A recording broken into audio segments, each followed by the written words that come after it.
Hello and welcome to another chapter in effective communication. I'm Arnie Buss, as always. And today I want to talk about a wonderful phrase that I encountered with Pia Melody in her work with codependence. And that phrase is perfectly imperfect. Now, she applied it to issues around childhood and childhood abuse, but I really like that phrase. And here's how it applies to effective communication.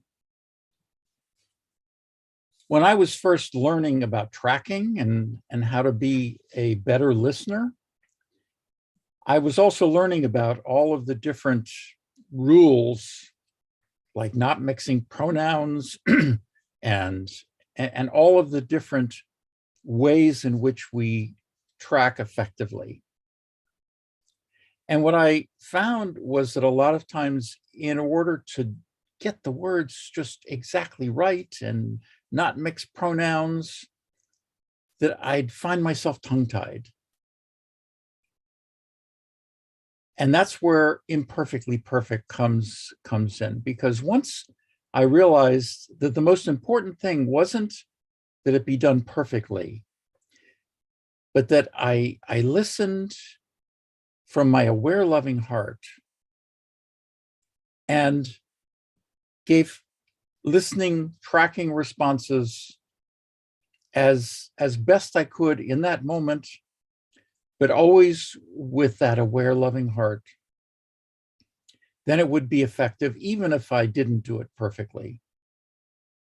And so I encourage each of you, at least in the context of trying to learn tracking, because it can be a bit challenging. It's a little bit uncomfortable. It's a bit different than things that we're used to. I encourage you to remember this phrase, perfectly imperfect, and that if you're doing it from a place that doesn't make the other person wrong, it doesn't make yourself wrong, that's the essence of the aware, loving heart. If you do that, if you come from that place, then even if you mix pronouns, even if the words don't come out perfectly, then it will be perfectly imperfect. And I promise you that if you do that, then the other person will feel heard, they'll feel validated, and they will feel that connection.